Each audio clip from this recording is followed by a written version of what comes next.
All right, good people. Yes, folks, we are back for another open court discussion in the Counselor's Corner. I am your host, David Lorenzo Glover, aka the Controversial Counselor. Joining me is my co host, the Big Bad Wolf, Herb Lewis. Oh.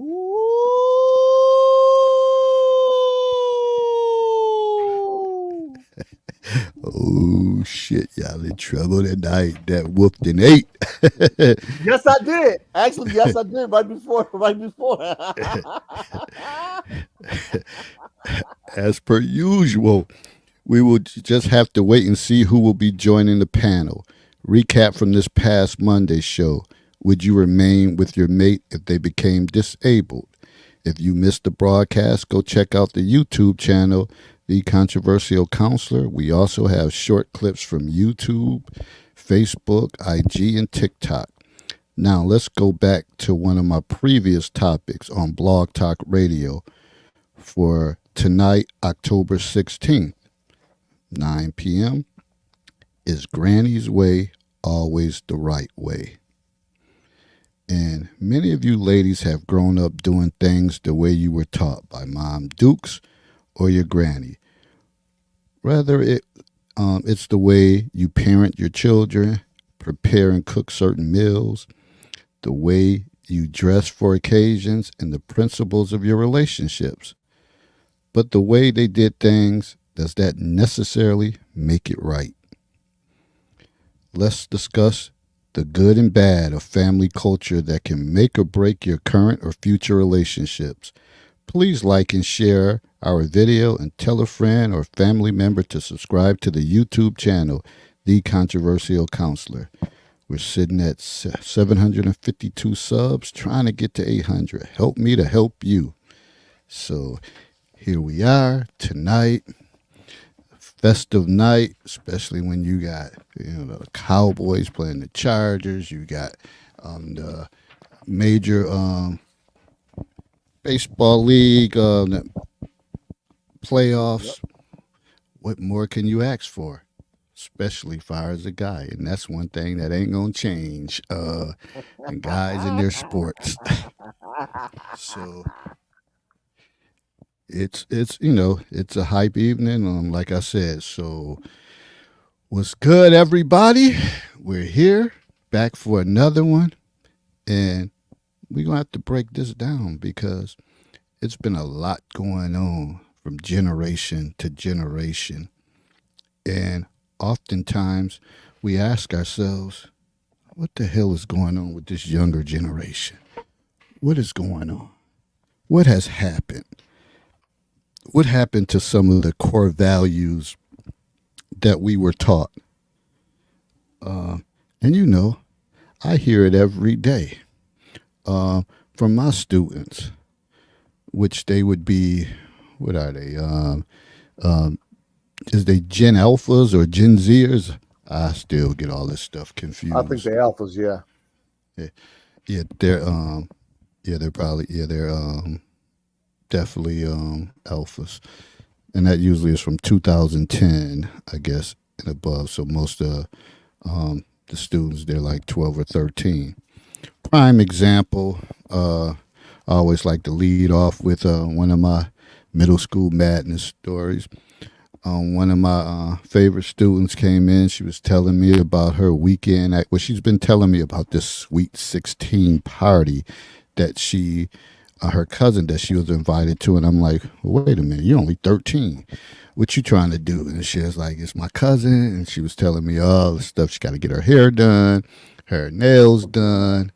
But yet and still, um, she wanted to go to on Friday, go to the JV football game and the varsity football game. So I said, if the party's Saturday, when are you going to get all of this done? Your nails, your hair. She was like, I don't know, Mr. Clever. I don't know. I don't think I'm going to get my nails done because I want to go to the game. And I said, you know what? You don't miss a beat. And she is like, what? And then she's like, do you mean I don't miss a party? Because she also said it was a party after the football games. I said, you don't miss a beat. And she was like, what that mean? And I was like, that's something my grandmother used to say. And she's like, I swear, y'all just be talking. Y'all just be saying stuff. That don't make no sense. And then she's like, what does that mean? And I was like, you're a part of everything. You don't miss nothing. If there's something going on, you gonna be a part of it or you heard about it. So she was like, I think you just be making stuff. You just be talking, Mr. Glover. I said, you can ask. I bet you if you ask your mother, she'll know what it means. Then she'll like, well, I'm gonna ask my grandmother. She's like, nah, I'm gonna call my mother. So she called her mother. She asked her, like, Ma, what does if someone said, and I guess her mother's name is Keisha, and she said, if someone says Keisha, you don't miss a beat. What does that mean? And her mother was like, that I'm a part of everything, that I know everything that's going on. Um, I attend everything. I'm familiar with, what's going on. It's like, whatever, Ma, whatever. And then I'm like, told you, told you. Then she's like, I swear, y'all just be coming up. Y'all just be talking. So they don't they don't understand that where we gravitated some of those phrases and kept them in our uh, toolbox. They look at it and like, what are you talking about? So that was just to introduce the subject matter and how times have changed and how somehow this younger generation they want to discredit generations before instead of saying, you know what, I need to take stuff from them to build myself up because I think the more well-rounded people and grounded people are probably the people who had stuff from each generation, took something and made it theirs, probably rebranded it and did something different, but they still grounded by, their generation and their history. Where this generation and probably the Generation Zers, like, man, that stuff ain't making sense to them. But all right, we gonna dive more back into it. What's good with you, Herb? Man, what is today's October 16th? I can't wait for this 51st year of my life to be over. So you know what that means. End of the year, birthday month coming up. I'm starting to plan. Yep. And waiting to burn the calendar on this one, boy. 51 has been a rugged year to say the least. Familiar deaths, putting pets down, man. This has just been a arduous year. So I'm gonna wipe the slate clean, man, and get back to good, man. Go watch my boys play a football game. Go check out the Rock and Roll Hall of Fame. Put my feet up, man. I think I've earned it. I deserve it, and I'm taking it. I don't give a damn what anybody say. But I can't complain, man. Things are things. Uh, Garage is almost finished. I swear. Pictures. My weight loss is going pretty well. I'm down to about 276 from 290. And I know I told people I will be posting on my Facebook page my day by day consumption, but I've been slacking on that. So forgive me. I still have all the information written down and I'm going to get to it when I can. I got a lot of other stuff that I'm trying to figure out. Also, I was supposed to be having a book done by the end of this year. I don't know if that's going to happen, but we'll see. Stay tuned. Oh man, you mean to tell me we gotta wait on 100 questions? Like that shit might be vital to somebody going into 2024. Come on, Well, man. the thing about I actually, you know what?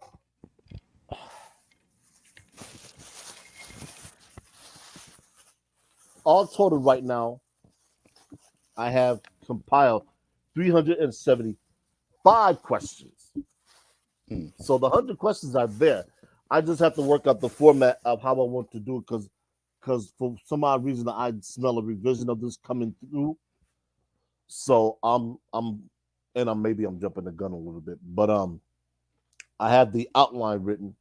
So next I just want to get into how's them because I don't what I'm leery of is this information, if you will, falling into the hands of somebody who will abuse it. And that's always something when you're writing. I don't even want to call this a self help book because I don't think it's a self help book. I think it's a directional book for people who want something but they don't quite understand how to go about getting it. So I don't want this type of information because I think it can be beneficial. I think it's also can be abused, like I said, if it falls into the hands of the wrong individual.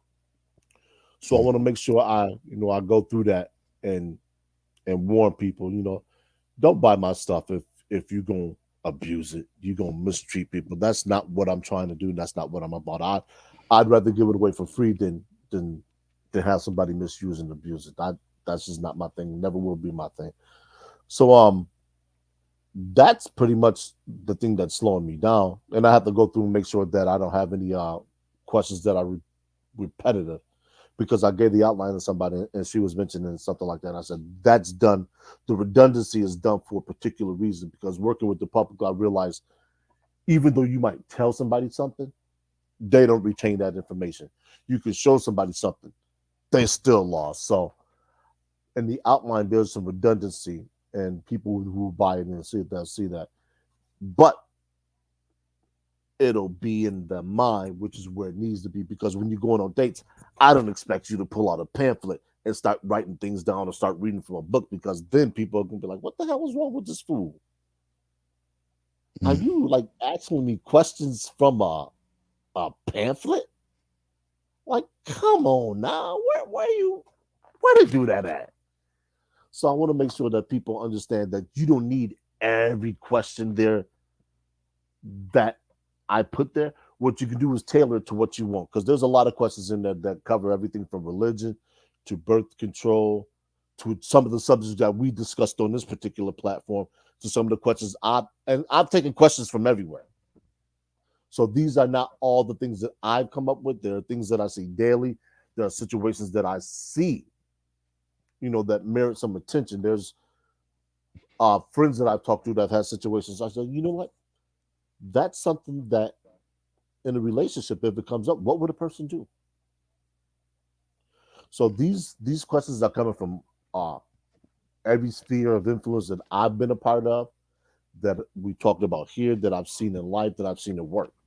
So hopefully it gets to be pretty extensive. Hopefully, I make some coin out of it. Hopefully I'll sell some copies. And hopefully, when it's all said and done, we can bring that here and we can start to really do it. And hopefully, if we do if I didn't say if, when we do a gathering of the counselors corner group, we can do role play in those particular situations and use those 100 questions and see how it pans out. So, that's the thing. All right, you just gotta speak it into existence and make it happen. You almost gotta set a timeline, and you gotta go viral with it so people can call you out. And that was the way I got through mine. And Mm-hmm. people start looking forward to it as I kept them involved in every aspect of it, whether it was choosing the cover, um, the editing stage, and different things. So as I treated it like my baby, they were like, okay, we can't wait. So I got a lot of pre-orders in because people were looking forward to it because they was hearing about it on a regular basis. Look at it now. And actually, shoot, right around this time, during this season, Cocktail Conversations, damn, will be 9 years old. Old as hell. Wow. And Damn. it's and for me it's been legendary. That led me to be a part of a lot of different broadcasts, a lot of different interviews, and things of that nature. So that material, it doesn't go away. It doesn't change. It may evolve and stuff like that, but that's a part of the subject tonight. Where we going from these different generations and the way Granny used to do it. Is it always the right way? So that's the pretty much the thesis statement. Is it the right way? Uh, and when you think about the greatest generation, that would be for most are like great grandparents, and they had that mindset of go out, be a hard worker, uh, make your money, um, do what you got to do. You don't want to have to ask anybody for anything. Be proud and do what you got to do, and that kind of propelled us. So, which we still have people that believe in that, but now a lot of times people like to take a lot of shortcuts. So, as we go on through these different generations, going to stop and kind of talk about that, and then let her, give his insight about the greatest generation, and then just kind of go from generation to generation. Yeah. So, Go ahead. I'm sorry. oh no, I was going to say. So, what's your take on the greatest generation? And like I said, that would be most of our great grandparents. Um, Actually, for me specifically, because of my mother's age, my mother was 84 before she transitioned. So that puts my since essentially my grandparents, whether paternal maternal, in the 19th century. So um, there's a lot of there's going to be a lot of gray area. Like David said, we're going to we cover the generation. So for me, I don't know how much information would be beneficial for my grandmother. Um, she might be able to instill in me. Hard work is never, ever gonna go away. I don't care who you are, how old you are, what profession you do. There's always going to be an element of work that's required for success. Hell, just let's not even talk about success yet. There's always going to be an element of hard work required for you to just live. We we see homeless people, and people tend to feel sorry for them, especially in northern climates where it gets really cold. Resources are scarce, whether it's food, water, clean places, just safe places to lay. I know when I'm walking back and forth to the grocery store, which is about 3/4 of a mile from where I live, I'll walk through a park and routinely on these benches, I see people sleep. What few possessions they have, cardboard boxes, a pillow, curled up on a park bench, sleep. Nobody bothers them. And I gotta ask myself, if I were to leave my home door open,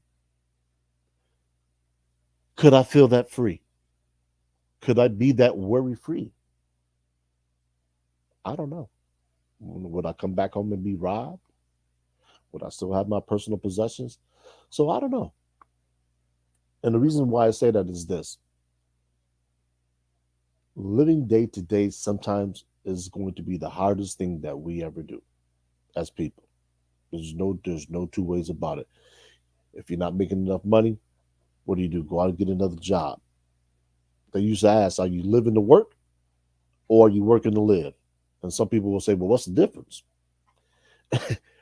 People that are well to do, they're living to work.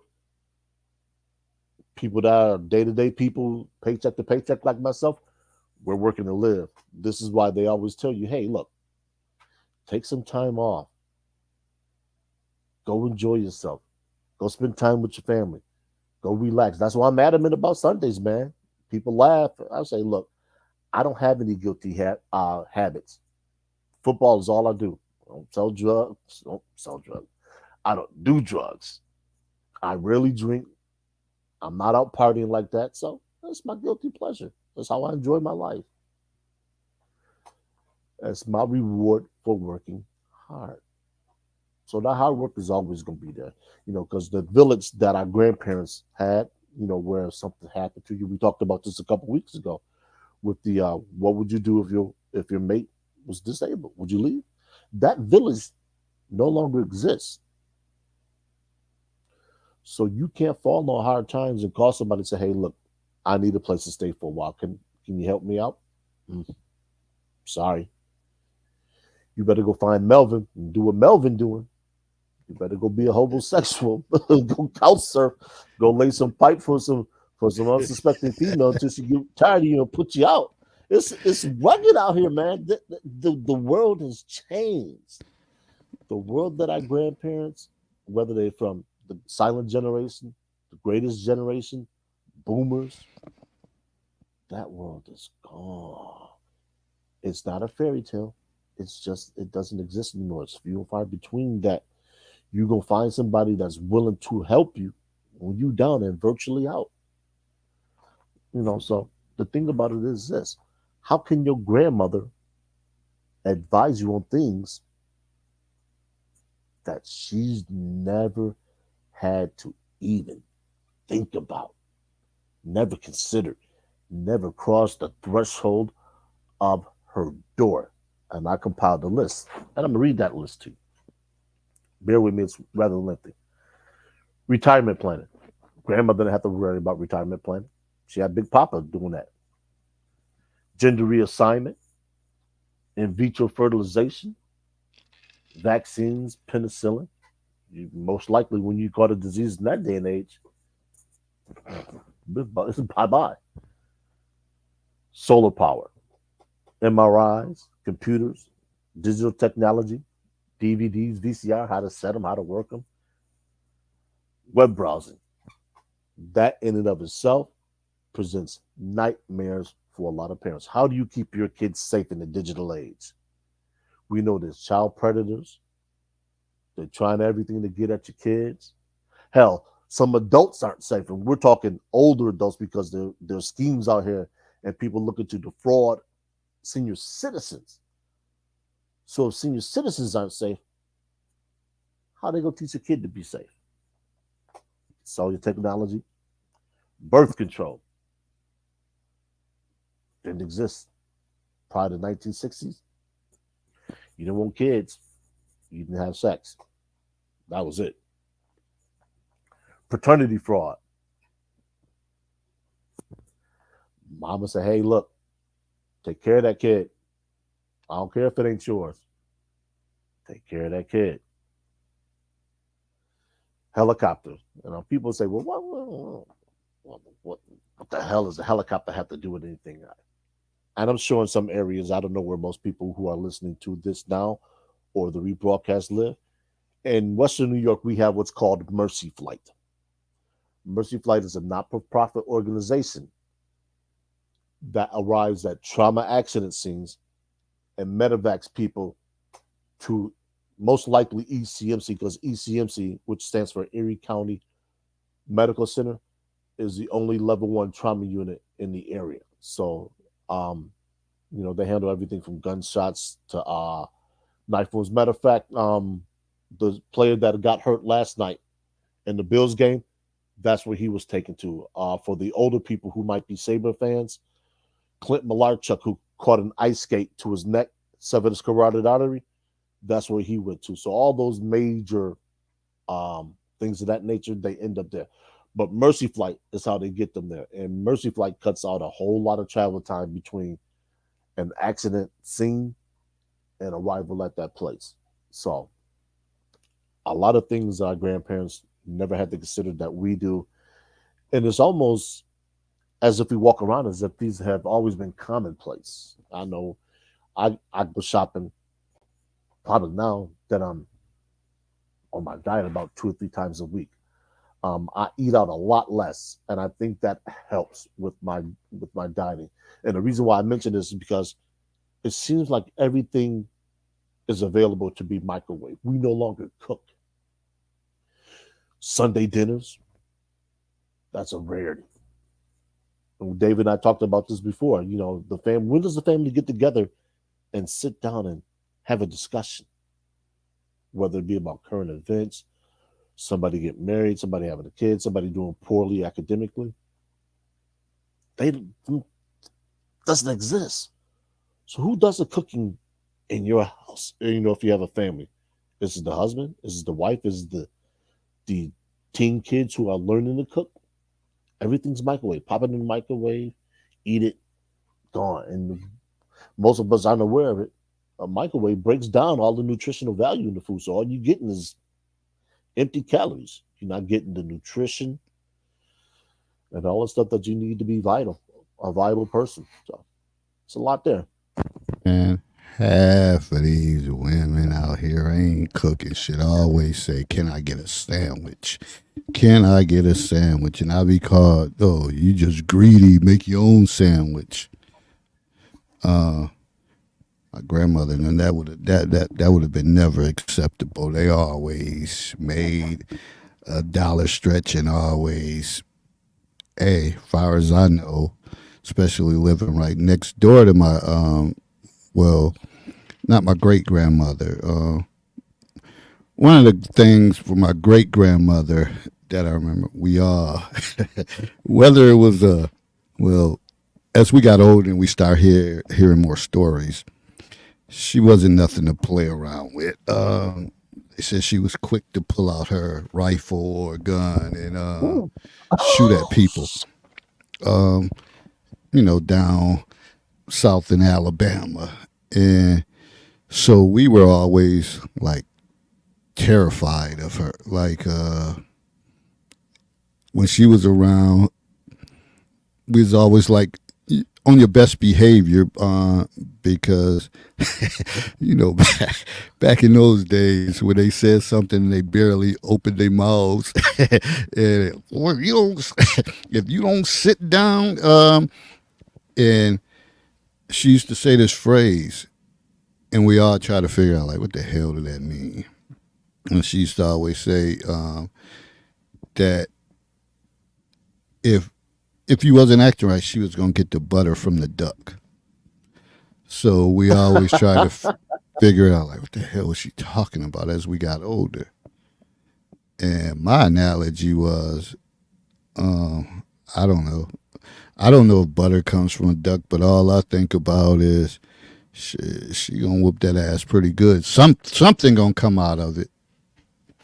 Something gonna come out of it. Like she gonna put in work, and that's all she had to say, and we would we would get right, and that was pretty much her thing. Like rigid, like you better do the right thing. You better not be disrespectful or talking back. And well, I can't always say that method worked because I ain't gonna bring up their names. I ain't gonna bring out certain individuals that would talk back to her. And, yeah, they used to get a flown by them in a heartbeat, but I ain't gonna call them out. I ain't gonna call Ronnie O's Eddie out. I Murphy ain't gonna said. call him out.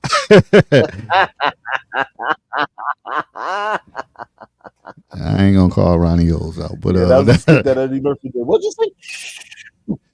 yeah. So, but that was pretty much her thing, and I just remember you got to be on the straight and narrow with her. Not, I don't remember too many other things, but I know it was about discipline and respect, Mhm. and that was what she stood for, and that's where we kind of followed her lead, and you didn't want to be the one stepping out of line in her presence. BGS, thanks for joining us. He said, depends on Granny. The matriarch rules, LOL. Yeah, that's true. That's Yeah, true. yeah. And we're focusing on that because a lot of times, for me, it was always again the woman's voice that was a lot of times was the loudest, who you heard from more so, and all the significant men in my life, they were kind of low key, kind of quiet, did their thing, worked, and took care of the family, but they kind of did their own thing, whether it was um, watching sports, being in their room, being left alone when it was their Yeah. time off. If they worked, you better not say nothing. And they was trying to get rest. You better be quiet because they're in the room sleeping. And that was that. That ain't the same thing now. Shit, well, it's like go wake up your father, or whatever the case is. Kids running around. We could never do that. That wasn't even an Yeah. option. Matter of fact, take your ass outside and play. What you in the house where the sun's shining? It ain't raining. Yeah. It's it reminds me of the theme song. From a different world. The Aretha version, when she says it's a different world than where you come from. Um, Nothing. At least very little of what I see. These kids, and I use the term kids lightly. The younger generation. And when I speak of the younger generation, I'm talking people that are roughly 35 years of age or younger, being on 51. Nothing that they do reminds me of being their age or younger. They don't play sports the way we did. Um, they didn't even hang outside. You rarely see them ride bikes. Drink from a water hose? Oh no. Hang out in groups at somebody's house or in front of somebody's house? No. Go to community center? No, man. I just don't know. And then on top of that, you look at the the average age of a grandmother now. It's not what it was when we were younger. The average grandmother our age, or for people our age, was in her 50s, mid to late 50s. You got grandparents now in their mid 30s, and it's just like, what in the world have you accumulated in terms of wisdom that you can actually bestow upon somebody that they can use to build or better themselves? It's I don't know. And that's not never something I considered when I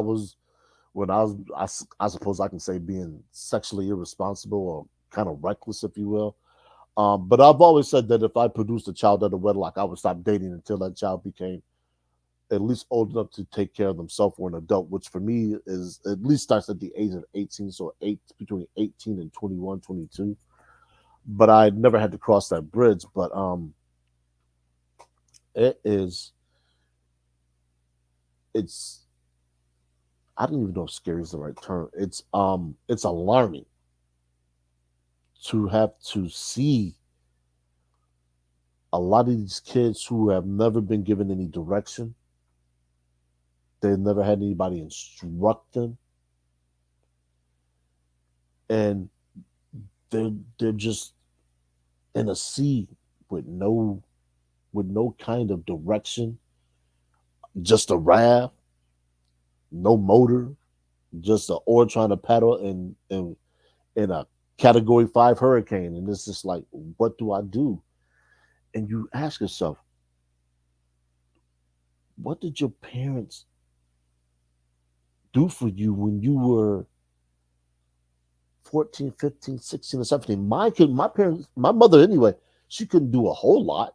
Hell, she knew about as much as I did in terms of just formal education, because my mother was functional illiterate. But I was fortunate enough, that the foster homes I was raised in, that those people, you know, they were parents, they were grandparents, most of them. So they gave me some direction and helped me get to where I am. That's why I always tell people my success is a reflection of the village. It's a reflection of all the foster homes that I was in, a reflection of the community center, the leadership there. I always talk about Garth Ellis and Mike Thompson, the direction that they pointed me in. So my success, the world is responsible for my success. That's why I'm always trying to give back. That's why I did the mentoring. That's why I do this. That's why I do that. But nowadays, it just seems like that is just few and far between. Like I think it was in Dallas that they were asking for male mentors for their boys, and you said, "Well, damn, where the parents at? Where the grandparents at?" It's scary, man. Just how much information that is never passed from generation to generation. I just posted about that earlier. I'm fortunate enough that my siblings span generations. So I have a boomer as an older brother, you know, and thanks to him and one of my older brothers, I got turned on to jazz. We didn't turn our kids on to jazz. We didn't turn them on. We didn't turn them on to Motown. We didn't turn them on to any of that old school music. So when they listen to this iteration of rap, we tell them it's garbage music, and they get offended, and understandably so, because we're attacking their era. We didn't pull them aside, and it wasn't like our parents didn't have raunchy music. They had Clarence Thomas talking about stroking, so the music was there. They were talking about it. They just talked about it in terms that was a little more palatable. You can say stuff around your your parents and things of that nature. Most, yeah, definitely, but most parents won't. Hell, tell the kids about it. Most parents don't know about NPR, and NPR is National Public Radio for people who don't know.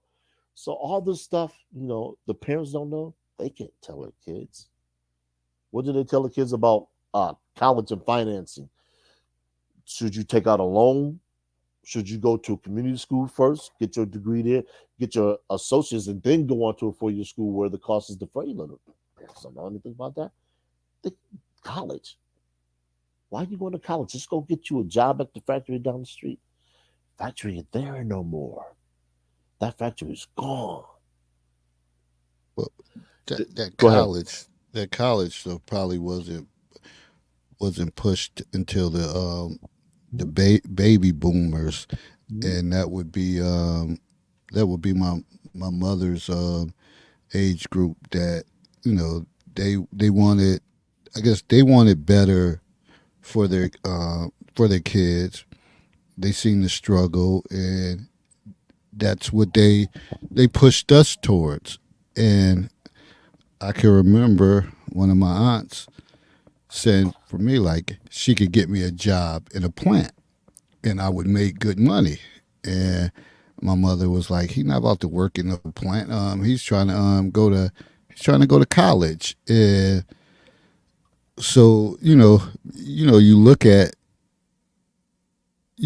some of those struggles and say, hey, some of the people that worked in the plants for year after year after year, uh, they made good money, got good homes, and kind of, brought their kids. And but also, again, from listening to other people, they would say they wasn't like sponges. They were like robots, like on assembly lines, just doing the same stuff over and over and over. And when you ain't using the brain, that takes a toll on you as well. So, I mean, when I look, I'm glad I was pushed toward the college route because I was never like the hands on type of person. But now, after having the luxury of working at every level in education, I understand that, hey, man, if these trades or whatever the case is, if someone has that skill set, then go for it. So my eyes have opened up to that to push some of the kids towards that because that may be their fighting chance. Because we know college is the one thing we know that that's a big ass hustle, and what people don't understand is, I talked about this before, the standard of academic progress. uh so a lot of times people take out loans, or they say, oh, my kid going to a 4-year school. No, it's not guaranteed. They have to be measured at a certain level by the standard of academic progress. They may only make it through 1 year if they don't have a certain amount of credit hours in the GPA. That's how you end up getting academically dismissed. So that's Mhm. why a lot of students, they'll tell you, and like, oh, I thought that person was going to Georgetown. Nah, they didn't like it, so they decided to come back here. And no, it's probably because they got dismissed. Uh, and a lot of times people don't understand the standard of academic progress. I try to, when I was working at the high school level, I was trying, would try to educate my high school students, seniors on that. Like, it's not a forbidden conclusion that you got all 4 years. You got to go in there and do something. You got to go in there and put in work. And and then and I can even think back when I was in college. Yeah, when it was time to do financial aid, I would just hand the paperwork over to my mother. Did she really know anything about financial aid? I guess she knew how to answer the questions and for me to turn in the stuff. But so I guess having that ability to at least try, like I'm gonna fill it out, and then whatever happens, happens. And then I guess if they got any questions, they'll reach out. So that paradigm was always interesting. Daphne said my stepmother put me in the plant when I was there at her house in the summer. As I got older, my mom went to college and changed the mindset and expectations. And I think that's what everybody, I don't care what culture you come from, and especially in this day and age, what your living situation was like or is like, everybody should have a choice on whether to pursue a job, a career out of college, whether it's a blue collar career or a white collar career. But a lot of people, they simply put, they don't have the information. I always tell people, and I had this conversation with excuse me, a lady in the grocery store a couple of days ago. We were talking. She had walked by and she was saying, "No, excuse me." I said, "Ma'am," I said, "the only thing I can focus on is what's right here because I don't need beef, I don't need pork." So it was just, I'm comparing whether turkey burgers were on sale. And she pointed out to me, she said, "Oh no, that's not turkey. That's the thinly sliced beef that they use for subs." I said, "You know what? I need to see that." And I'm a stickler about reading. And I said, that's what most people don't do. They don't read, they don't listen. So it becomes impossible to give people advice um when people don't take it. Like, how do you tell somebody something that's beneficial for them, especially the youth? Because the youth have gotten to the point now where they, what do you know? You just old and decrepit, you crotchety old da da da da da. You sit there, you look at them, it's like, look, I forgot more about life than you know, and probably will ever know because you know nothing now. So it's difficult but necessary to humble yourselves around the younger people because we had that post in the group too, and I want to talk about that. But it's hard to humble yourselves around the younger generation because you want to just say, "Hey, look, kid, I've been where you are, but you haven't been where I am. So if you don't do anything else, and you ain't gotta like me to listen to it, I'm just trying to help you out so you don't sit here spinning your wheels in the mud trying to get somewhere. There's some asphalt over there. You get more traction. Go that route. No, but I want to do this and I want to do that. No, no, no, no, no. I understand what you want to do, but what you want to do ain't gonna pay your bills. You want to be a rapper? Cool. Where you gonna live at? I got my baby mama couch to sleep on. She ain't gonna have that but for so long. She gonna put your ass out the house. As soon as she get tired of you, as soon as you make a mistake, as soon as you say something, do something she don't like, you gone. So where you gonna live? What you gonna do? It reminds me, for those of you who ever seen the movie First Time Felon with Omar Epps, it was like that when he got out of prison. He had to buckle down and really do then what he should have done when he was earlier. You know, we were constantly told about hanging out, quote unquote, with the wrong crowd. Now, when you're a young male, never mind a female, they have the added pressure of really not hanging out with the wrong crowd. The term "old fast ass" is one that we used to hear a lot when they talked about girls who are hot in the pants. You know, go ahead. And I was gonna say, I think that came from the baby boomer generation, and that's where you. Well, of course, we weren't born, but I always remember my grandmother talking about somebody being fast or being mannish. because the baby boomers had the opportunities to have those summer romances and things of that nature, and they end up getting pregnant or whatever the case is. Just lucky that the silent generation who grew up in the era of be seen but not heard. So it was more of they didn't like to don't put attention on yourself. And now that I think about it, after reading up on this stuff, that was one of the things my uh, grandmother, like her whole thing. She always she's like, act like you didn't had something before. All of this carrying on, you don't do that because they didn't like all of that attention seeking behavior. Uh, Now you see it, people, that's all they want. In this generation, they love putting their kids all over social media, doing this and doing that.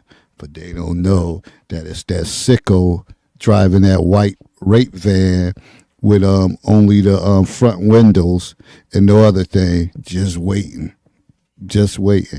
Yeah, and I always talk about this, y'all. Think I make this a joke, but I know down here every freaking day I'm getting an alert on my phone about some 12 or 13-year-old missing. Uh, and who you think getting these kids? Who you think scooping them up? Somebody who's studying probably the parents' moves on social media and saying to themselves, oh, this where they gonna be. This where oh, that's the school she go to. Oh, that's the sport team she okay. All right. Let me just camp out. When y'all think it's Roto-Rooter out in front of y'all freaking house, and I'll be the laugh in that white van, but you don't see no letters and no brand on there. Nah. Nah. That's somebody checking out the area, checking out the scenery. Now I might say it being facetious, whatever, but I'm dead ass. And you see a lot of those damn vans more than ever now. Yeah. Speaking of which, last week Niagara Falls, and this is a public service announcement, particularly for women. Not that I'm trying to single a gender out, but unfortunately they are the targets of things going on. We had a couple sexual assaults that were committed by someone at gunpoint. It's getting later in the year. The idiots are out here. We know that, and especially with New York State changing the bail laws or bail reform, as they call it. The only people who are going to jail are people who commit felonies, and depending on the severity of the felony, they may not even go. They may get an appearance ticket. If you have to be outside after dark, make sure you are with someone. Having a cell phone, letting somebody know your whereabouts is not good enough. Be with someone or have someone meet you somewhere or escort you. This is why I always talk about having friends that you've known for at least 20 years that are willing to help you, that are willing to see that your well-being is a priority. So I'm not saying y'all have to be lovers. Matter of fact, it probably work better if you're not, because you don't have that barrier and that bond to worry about. But yeah. So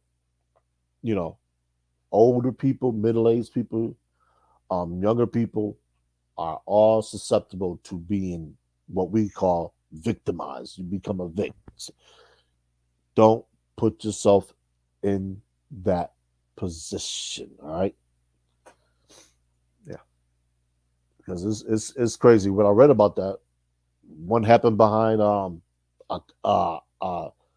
7-Eleven, and I was just like, yo, what? I said, dude. And the funny thing about me personally is I go to work when the sun is down. So my life literally is night. I go to work, come home. I rarely see the sun unless I go out and work out during the day. So I'm always cognizant of things that don't look the same, things that don't look right. I was riding down the street going to work because I only work about a 10-minute bike ride away, and I see a light coming through where I've never seen a light before. Now, the first thing I think is, okay, either this individual is new to the area, potentially breaking in homes, or he's up to no good. I seen it 2 days in a row. Best believe I was paying attention. Best believe I was saying, hey, look, I'm gonna read the papers. If something happened, I'm gonna be posted up. And that's another thing that we don't have is community activism. Like, how many people actually know their neighbors? Will sit on the porch and have a conversation with the neighbors across the street, next door, whatever the case is. There's so much transient traffic that we don't know our neighbors. So somebody could have just moved in next door from out of town, level 3 sex offender. Yeah, they're supposed to register, but what if they don't? Or what if the PO is behind on some paperwork or whatever the case is? You don't know who they are. So if somebody moves in next door to you, make it your business to know who they are. I don't give a fuck if they call you nosy. I don't give a fuck if they nasty to you. I don't give a fuck if they don't want to be bothered. They on your block. Make it your business to know what's going on your block. And see, that's the thing when you run people's stuff named through that registry for sex offenders. You put that stuff in there, you're like, wow, wow.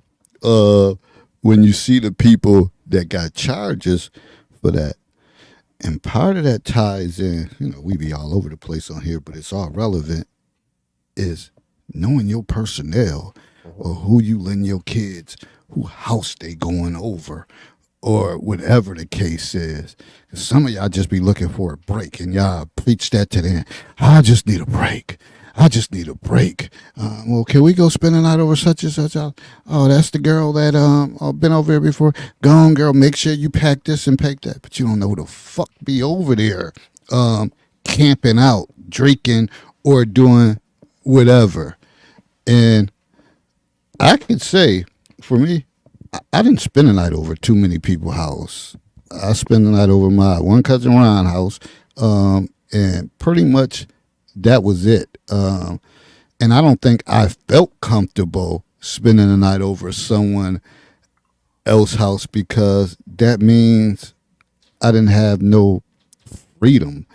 Um, I had to do everything on their terms, whether it was okay waiting to eat or doing this or doing that, and I'm like, I don't want to be nowhere. I'm already kind of quiet and low key, so I'll pretty much just be sitting there and waiting on them turns. No, thank you. There's people like, oh, you want to spend the night? Nah, I'm good. I'm good. Uh, so, but we know that people allow other people, and you think everything is cool, and their parents may be cool, but it's who else running in and out of that house that you don't know what they're doing, and pretty much a lot of times people that's their thing. They don't live there, but they'll be over there every fucking day, all day, till everybody go to bed, and you got to do more investigating to say shit. Who else be over there, and cause you never know, and this is why stuff happen. Unfortunately, Yep, and that was the public service announcement I gave 2 weeks ago about the hotel parties. Hotel parties when we were kids? Nah, I don't know who's gonna be there. Who's gonna be there? Who's chaperoning? You want to what? Boy, you better take your ass on upstairs and go to bed. That's the only slumber party you gonna have. And to what you said, there was only one individual's house as a young boy who was capable of taking care of himself. There was only one person's house I spent the night over at that age. Now, granted, we had the community center where we had sleepovers in. We had a blast there, but that was a controlled environment. Everybody that was supposed to be there were people who always went to the community center. And then the people who ran the community center ensured that nobody got in and nobody got out. So it was a contained environment where everything was sterilized, if you will, sanitized, and there was outside of getting hurt horseplay, there was no way that something was going to happen to one of the kids. It just wasn't possible. So we always put youth safety first and foremost on this platform. That's a given. That shouldn't be a surprise to anybody. But that only works if the parents and those responsible have measures in place and they follow through on those measures to ensure that those kids are safe. Because you'll get a lot of people, they'll tell you a lot of things. Oh, yeah, yeah, yeah, we'll be there, we'll be there. Something happens, you say, well, where's such and such? Who? Such and such. They told me they were going to be there. They're not here, Mom. So now you hot. You hot because this individual told you they were going to be there. They're not there. Something's happened to your child, and now you got to go to the ER to see what's happened to your child. That's not that person's fault that told you that they was going to be there. That's your fault for not ensuring that the person who told you they were going to be there is a person of their word. And I hate to say this, but let me let y'all in on a little secret. If again we be all over the place, but it's still good information. If you find that your child is going somewhere and they got that other person has that pissy drunk uncle or aunt, be leery of that. Be leery of it because again, we know that most stuff like that happens with friends and family or someone close to the family. It's not like it's some random person that does it. But in this day and age, because of technology, you do have random people that do it. But if you think about like as far as the community factor, it's people that probably been over there and you think it's cool, but now you didn't went to sleep in your room and his drunk ass then found his way in the room or is or in don't get me wrong, it's a lot of older women take advantage of boys. uh Boys may not report it like that because they may think shit it was good. Yeah. Ain't nothing good about being with some drunk ass woman when you're 11 or 12. Ain't nothing sexy about that or like, yeah, man, I hit that. Ain't nothing cool about it. But unfortunately, these things happen. And again, it's this generational thing and all this. Oftentimes people talking about it's a generational curse and stuff like that. It's a lot of stuff that go on that it's important to listen to some of the older people in your family because they, especially if they trustworthy, um, kind of on the up and up, whatever, that they may have a good pulse on a lot of things. And one of the things I do want to speak on is even now that the culture of all these handouts that these same people, and I keep talking about it, and people think that shit good, like, we're gonna have this coat drive, we gonna have this drive. All that do is cripple a city, to be honest. All it do is keep people crippled, because usually, unless you check tracking that data, and you're saying, oh, this person been getting this the last 2 3 years, we got to move off of them. They don't have no plans of doing nothing else. And every don't get me wrong, every so often, not so often, but people might run into a tough spot, and that's what those programs and stuff. should be, and shouldn't be the same residual people over and over and over, because at that point they kind of like, shit, why I gotta do something, because they're gonna do it anyway. And I know this to be the case because shit at the school system they call, they'll start calling next month. Yeah, are y'all doing anything for Thanksgiving, giving out anything? Y'all doing anything for Christmas? Huh? Well, I don't say that now because I expect it to happen. But remember, Granny them, especially the silent generation. Oh, hell no, we ain't getting no handouts. We don't do that shit. Like we gonna work together as a family, and we gonna make it happen. If we all chip in and do this and that, we gonna have something. We don't put people in our business. We ain't looking for no handouts. But now some of y'all love that shit. Y'all have no pride whatsoever, and like looking for a come up. Nah, they ain't. I ain't about that either. Nope. Nope, and it's kind of engraved in me because of that. And I don't want nothing like that. So, but a lot of people that's in there like, oh, we don't got to do nothing. Well, and they'll call their friends. Y'all hear anybody, any toy drives, anything going on? Oh, they giving out stuff over here. Okay, I'm gonna have to hit that up. I'm gonna have who giving out the book bags? Who doing? Oh, you know they having a coat thing because Taekwon jacket getting too small. Oh, next week they having giving out free coats and all that. Just keep the community crippled. That's all.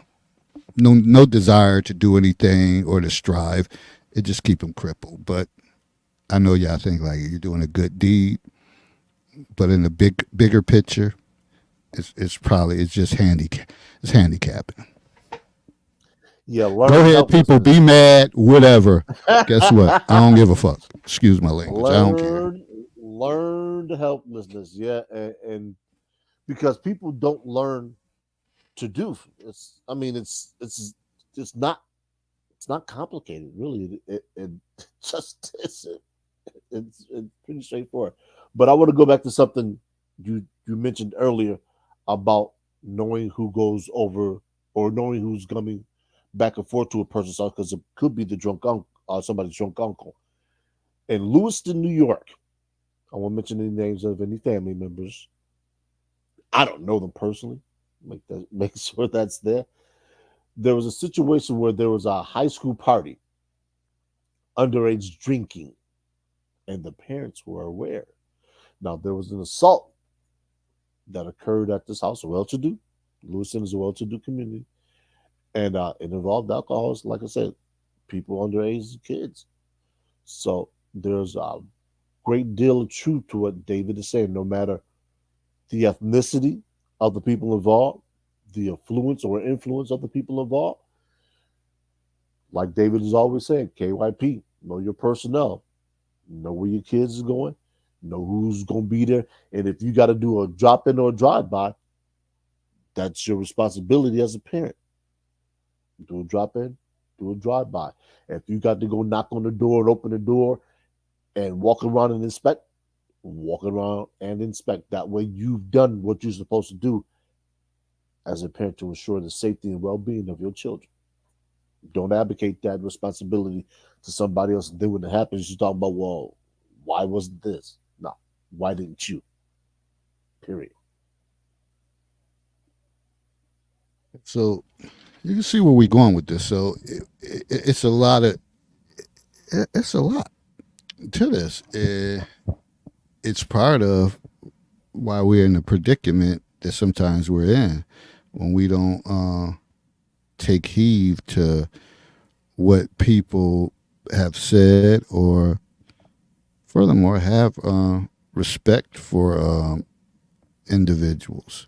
Uh, I think respect right now is at probably at a all time low. Uh, even you know, definitely in the school system. Uh,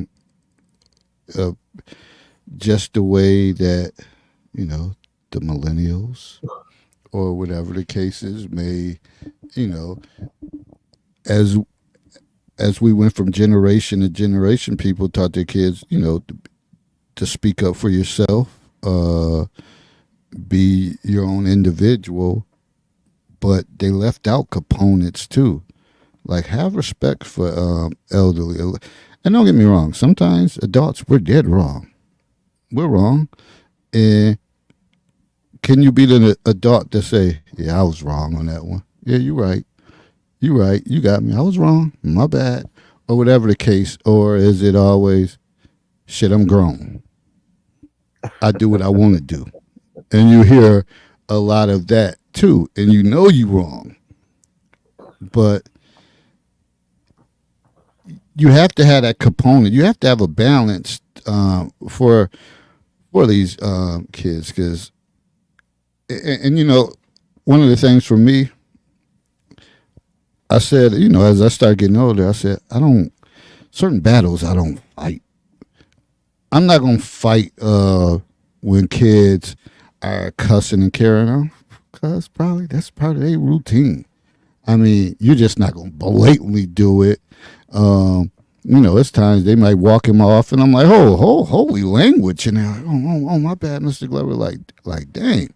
But when you start telling, to shut the fuck up or get the fuck out my face, Yeah. I don't think I ever heard that in almost 30 years of education, like for somebody to say, get the fuck out my face. So these are the type of things that are being said.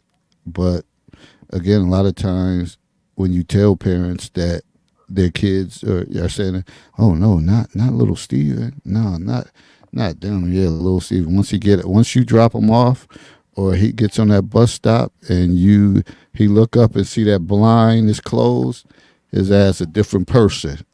Once he get around his peers, you better believe that. For all you young ladies, when you think, "Oh, you buying these outfits and this and that," best believe when the weather is warm, they got something else. Check those book bags. They got a whole nother outfit when they get up at school. A whole nother outfit that they going into the bathroom, putting on, showing skin and all of that stuff, whatever. Especially when they start getting up there like 7th, 8th grade. Maybe not the maybe not the 6th graders. They don't be on that much. But I remember when I first started middle school, I would see like the little girls. They would put on red lipstick and all that stuff, and I'd be like, "What?" Like if you don't take that off right now. Like what? My mother said I could wear. Is your father involved in your life? Yeah, my father's there. Well, how about when I leave here, I'm about to go call. No, Mr. Glove, I'm about to go take it off. I'm about to go take it off. I'm about to go take it off. What the hell you got on?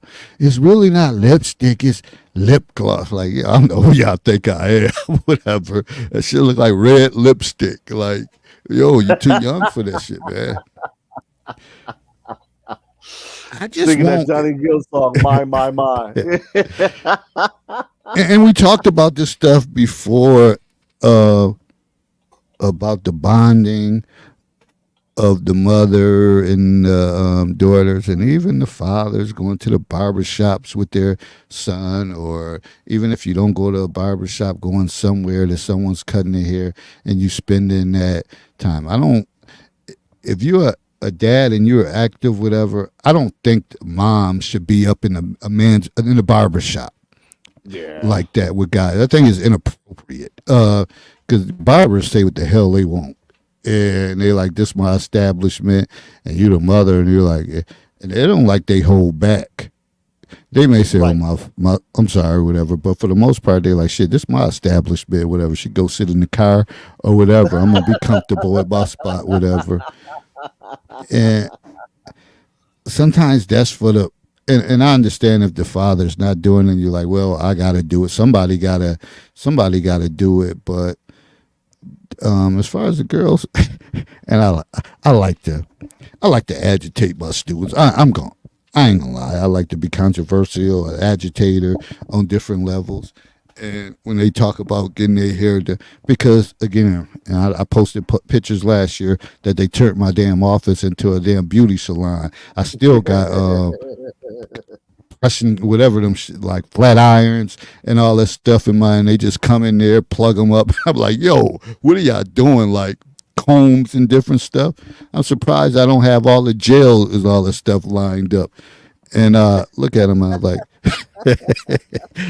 and I say to him all the time, you know how y'all could do take care of this. They like, nah, Mr. Glover, because you don't understand. Well, you understand, but these other and these white motherfuckers, they just don't understand that our culture, we can't have our hair a mess. Well, why you ain't do it the night before? Why you ain't do it? Because my mother don't know how to do hair, and I can't go over such and such house.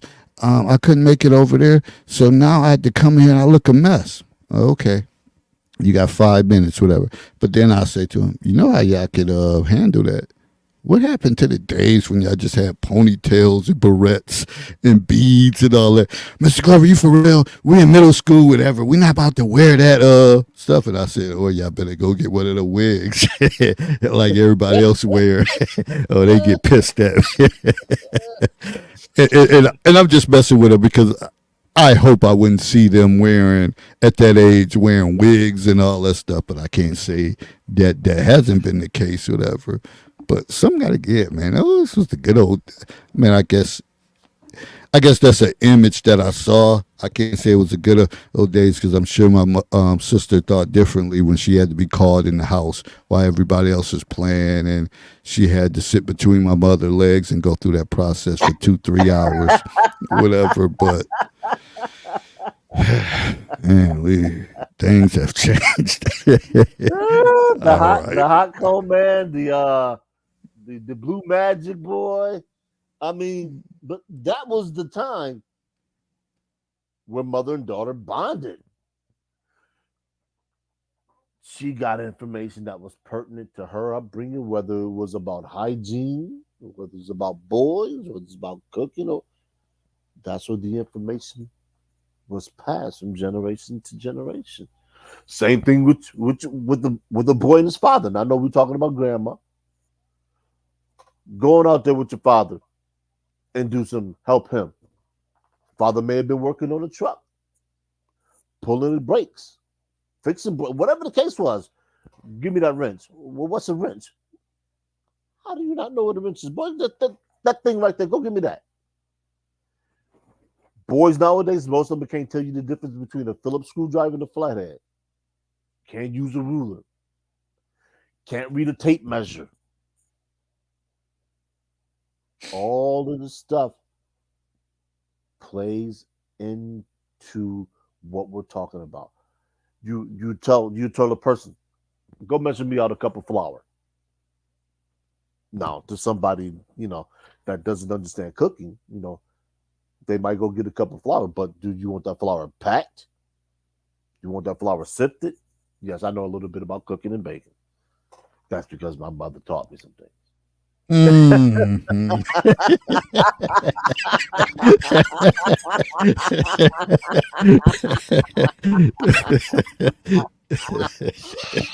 Yes, I can cook, people.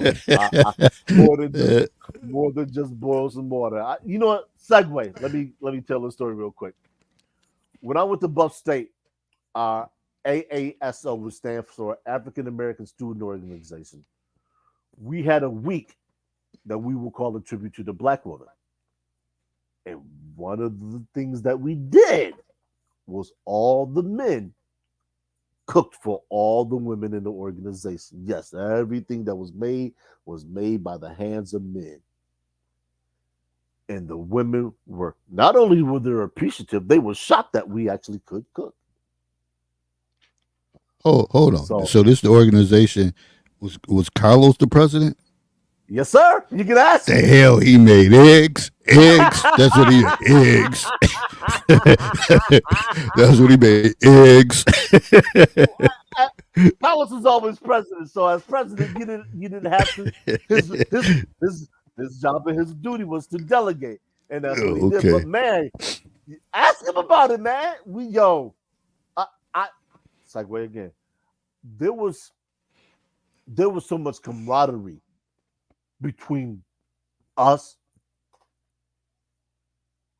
that we were unbreakable. Literally, like couldn't shake us, couldn't make us, couldn't break us, couldn't do anything with us other than move out our way. Now, we were not the only organization, um, minority organization like that too. There was AEL, which stood for Adelante Estudiantes Latino.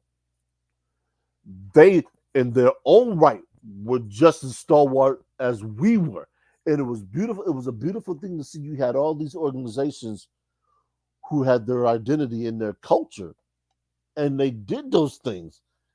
And I think for us, not only did it ground us in what being black meant, it also grounded us in what we are supposed to do for ourselves and each other. Like there are people that I went to college with, even though I got academically dismissed, that I rock with nowadays. I send them a message, see how they doing. Matter of fact, when I stayed in Porter Hall, fifth floor was where I hung out before I actually enrolled in college. I told this story before. And they were called Flavor, fifth floor Flavor. I can put that on my Facebook post, and everybody that was there will come represent. But that was the kind of community that AASO had and that Porter Hall fifth floor had. And it was cool. So, so you stayed in Porter. So you Yeah, stayed in Porter. yeah. Which one that Carlos and Dietrich stayed in? Was they in Um, Porter? I don't think so. I don't know. Don't you know what? Do not get me to lying. I don't know if they stayed in more. I don't think they stayed I in think it was more. more. I think it was more. I think it was more. I remember now. Okay. All Yeah, I know more. is I had some good times coming up there. I had some good times coming up there. That's all I can say. As the big Yeah, brother. yeah, man. I think the more complex is gone. They used to have more east, more west. Newman Hall, Porter Hall. They had the towers. They had Twin Rise, which was behind Porter Hall. Twin Rise East and West. Mostly Twin Rise was for exchange students and foreign students because they didn't have any place to go during the holidays, so they needed to stay on campus while everybody else is pretty much vacated. But I swear, man, the year that I took off before enrolling in college, I would just go up there on the weekend and just chill, man. I had a fucking blast, like really, man. Well, let me take that back. Just whatever about more. It was wherever my sister stayed. That dorm. That's where I used to like to be at. Over in my sister dorm. Could have And been I don't Newman know where Hall that because was at. Huh? Newman Hall was right here. It was to the right of where Porter is. But I mean, it was almost like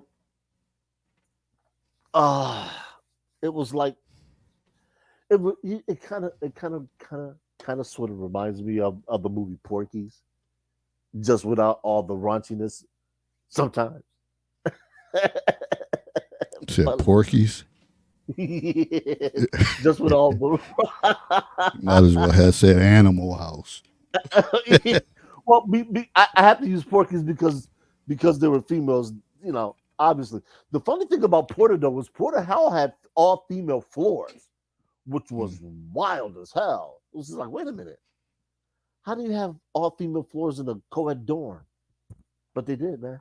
They did. It was crazy, and you rarely caught males up there. It was a respect issue. And that was one of the things you mentioned earlier. I mean, you try and pull that off now, you might need security just to ensure that that is being adhered to. But all this stuff, it plays back into what we're talking about. Most women didn't go to college, so you didn't have to worry about you know drunken sex, um, assaults against women, all of that stuff that didn't exist. So now you got people, fighting for this, they're fighting for that. Um, they're trying to change the curriculum in grade school to teach transgender studies. It's like, wait a minute, where the hell did this come from? It doesn't really need to be taught. Those are the things your grandmother never had to contend with. That was one of the things I read was gender reassignment. She gender reassignment. What is that? A homework assignment or a test? Or what the hell is that? I saw somewhere on Facebook today, and it was so apropos. You won't let your kids choose their meal, choose what to buy when they go clothing shopping, but you'll let them choose their gender at 9 years old. Something ain't right. Grandma never had to deal with that. Never had to deal with it. So Uh, who?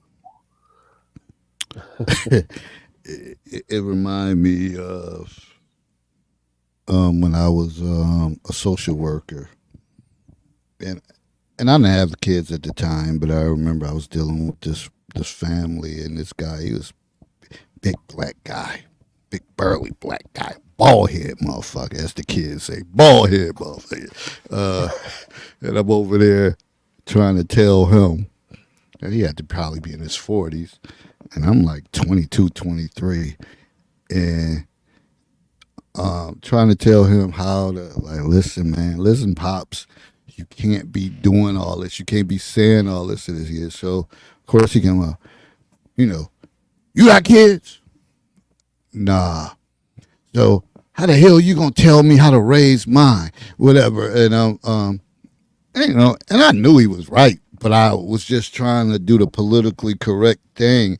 I would try to give him gestures. I hear you, man. I hear you. I understand where you coming from.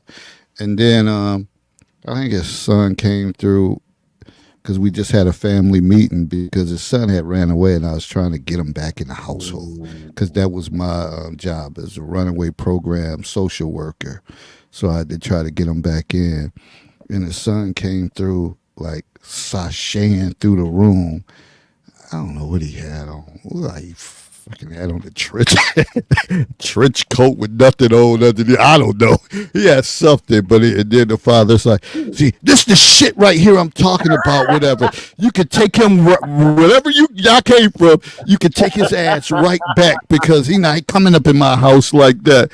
And I looked at him and I was like, "This motherfucker came through switching and all that." I'm like, I don't even know what to do. I don't even know what to do, whatever. But this is how. Sashay?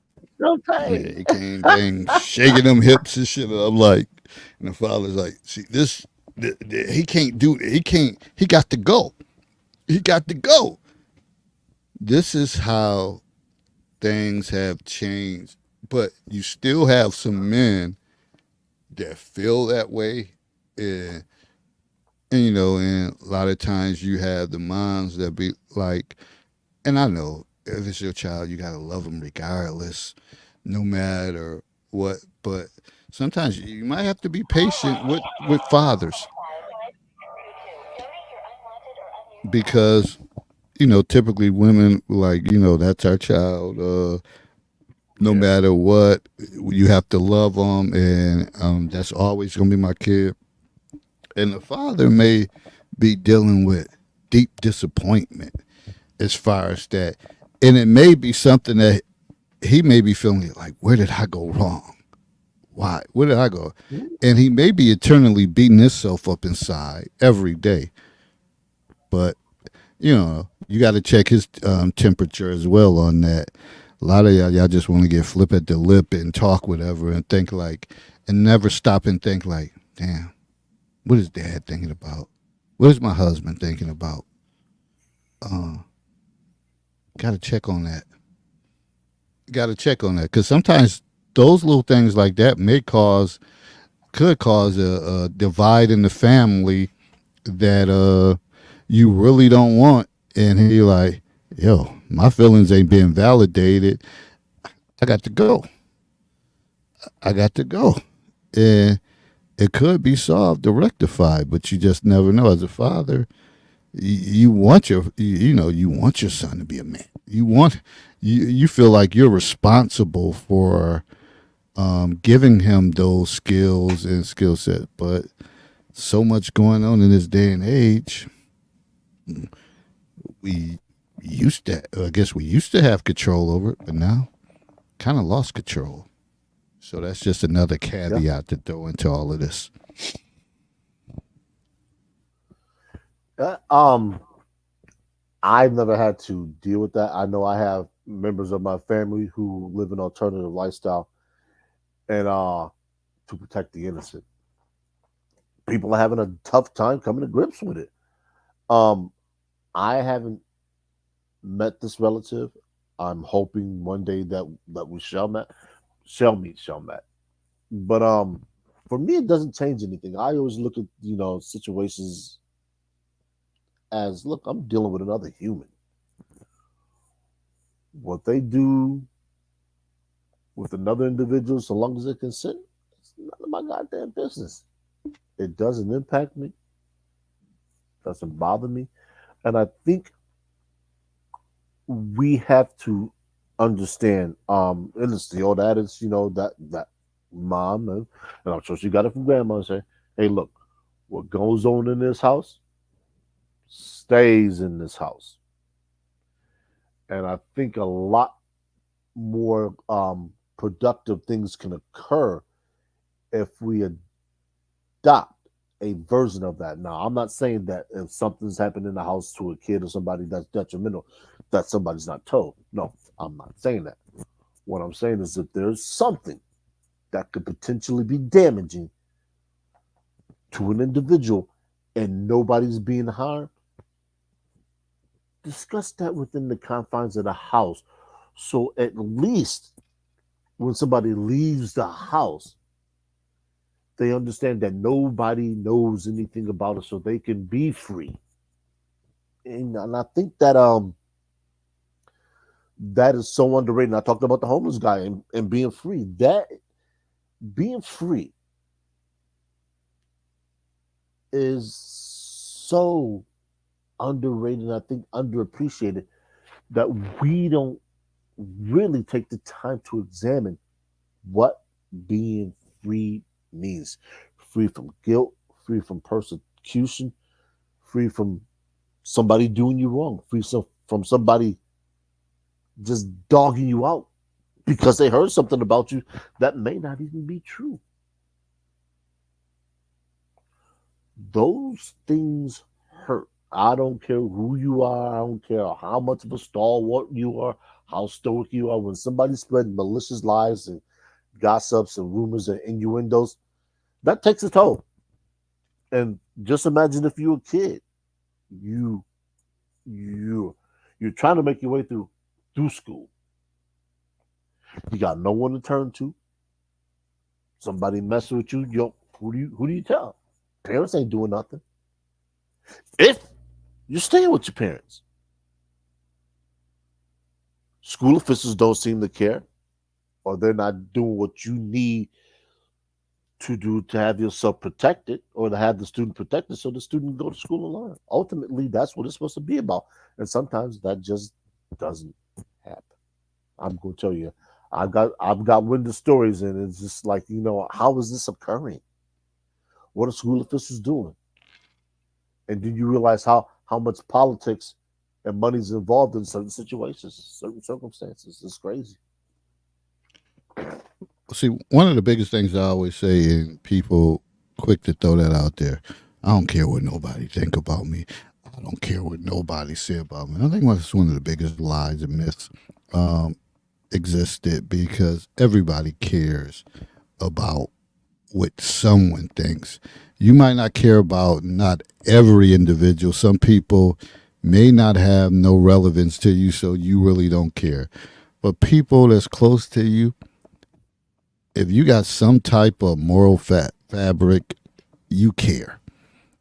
You do care about what people think about you. But when you see the stuff posted on social media, which again, sometimes social media is good, and sometimes it heightens people and they not the person that they really are. Uh, And I think that is one of the things that people try to promote, and it's really it's falsehood. You care, you care, and if you work and all that stuff, you care about you what your employer thinks. You care what your supervisor thinks because you like, hey, this is how I'm eating. So I want to be able to maintain my job or whatever the case is. The only way you don't care is shit when you ran into unless you ran into some damn money and you got your own stuff going on, then your level of what other people may think about you may decrease. But that's probably the only way, and that's why you hear people like the great Dave Ramsey and them say you're not free until you financially free. Mhm. And you're not independent. Once you become financially free and you don't owe nobody and you got all of this going on, it's at a different level of your independence.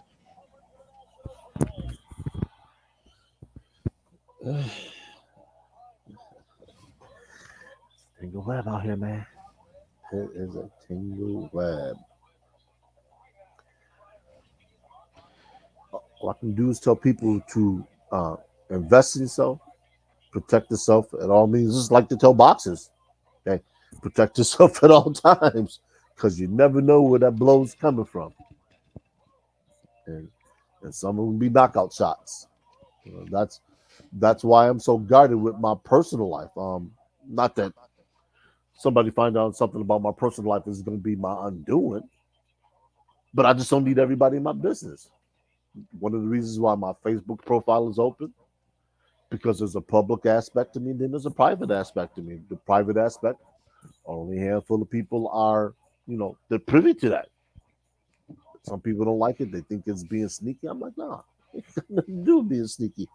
If you're supposed to know, you're gonna know. If you're not supposed to know, you're not gonna know. It's as simple as that for me. I'm one of the few people that, after having run for local office, I really don't give a damn what anybody thinks because the people who gonna support me, they're gonna support me. And the people who aren't gonna support me, they're not gonna support me no matter what I do, what I tell them. So I'm just like, hey, this is Herbert. Starting to recede with the hairline, a little overweight, but hey, I'm me. I'm comfortable with me. And anything that I'm not comfortable with, I'll change. But I'll change it because I want it, not because somebody else is telling me to do it. And I think that's the biggest thing is you being comfortable with who you are.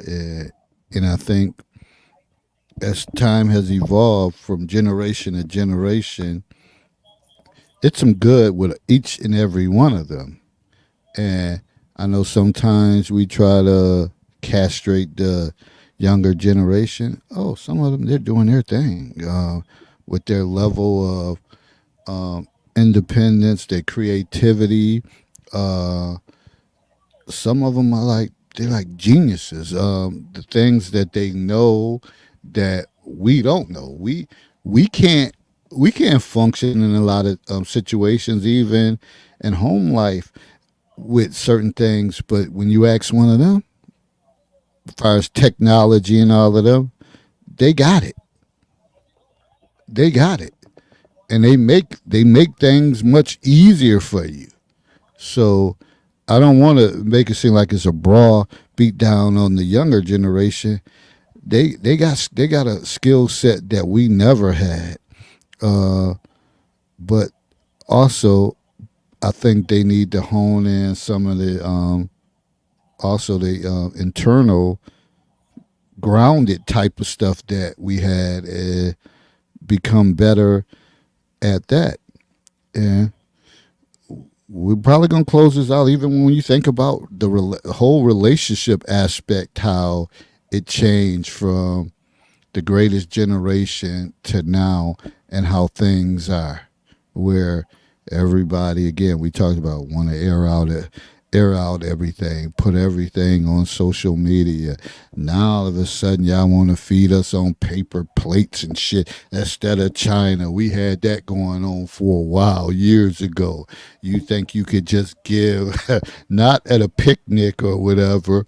You think you could just give your man who just put in 60, 70 hours and a lot of the argument was, well, I gotta wash dishes, I gotta do all that. He can eat off of a paper plate and all of that stuff. And I provoked the whole argument, but for me, I'm grateful. It don't really matter to me. I'm not because circumstances. I just roll with whatever. But there are some people like, oh hell no, nah, because that's the way they were raised. And when we came up with that topic, one of my friends from Niagara Falls had said, "David, I got a subject for you." And she was raw. She was raw. And I'll repeat. She was like, what about these bitches who don't know how to take care of a man? And I learned from my mother that I'm not feeding my man on no paper plate. He gonna always have the best because he put in work. He took care of everything. So my mother never did settle for less fires that she made sure. And I was like, interesting. So I made that into a topic. Boy, boy, was that a heat up during that time. It was a heat up. Paper Question number plates. 367. Like I said, people, I pull the questions from every source, so that paper or China, which would you feed your mate off of? Yeah. And she pretty much said that was because what she was taught from her mother that any man that she dealt with, she was going to make sure she continued that trend on. So again, you take from people that and I think that's the bigger thing. For me, you take things from people that you trust. Yeah, And maybe if we looked at that as a broad spectrum, is it is it a concern that the younger generation don't trust us? yeah. Is that the Honestly, yeah, case? yeah. And that's sad. Giving them bad information, man. And I want to reference that post that was posted in the counselor's corner, was posted by the anonymous person. It's unfortunate that people feel they need to do that to be able to speak without being attacked. And I looked at all the responses, and I understood why the individual posted anonymously, because a lot of people just flat out attack the individual without knowing the person's age. They surmise that the person may have been younger, and that could be true. They surmise that the person may have been a female. Could have been true, but why Is not that the attack the rap subject? the rap post or the one with the Yes. Yeah. Noriega the drink thing? Yes. Drink champs. Yes. Yeah. So and it pains me, that people at least 45 years of age don't have the maturity to be able to address something like that without attacking somebody personally, especially somebody you don't know. I'm thinking, how did you get this far in life not being able to discuss something without taking it personal? Every discussion, whether it's an age related or era related discussion, doesn't need to be a personal attack. Sit down, discuss, debate, and leave it there. We should be about building, at our age, we should be about building consensus, networking, building wealth. Kevin Samuels used to talk about this all the time, but instead we want to tear down. That's why Kevin Samuels used to, his one of his favorite adages was, "I don't beef," and I'm at that point now. And I believe I told Dave this. We were talking off air one time. And I'm a firm proponent of this adage or philosophy. If I can't help you, I'm not gonna hurt you, publicly or privately. So if I have something to say that I believe might be destructive or it may not be flattering, I'm only gonna say it around certain people. That's because I'm not trying to denigrate it or impugn anyone's integrity or diminish anybody's character. If an individual has suspect character, they're doing some things that aren't above board, it's gonna come out in the wash. Now, I may tell an individual, hey, this is what happened when this individual and I got together, we did business. I owe it to people to be honest. And there's a difference between being honest and using that honesty to be malicious. You got some people that will just say, you know what, this SOB did this SOB did that. Just tell a story. Give the facts and let the individual decide for themselves. I always say this: it's better to have the information so you can make an informed decision as opposed to just making a decision. Some people don't have information and they're just making the decisions willy nilly. Get the necessary information and make an informed decision. That way, when somebody asks you, you can say, "Hey, look, this is the information that I had. That's why I made the decision that I did. Had I had a different set of information, my decision may have been different, or it may not have been different."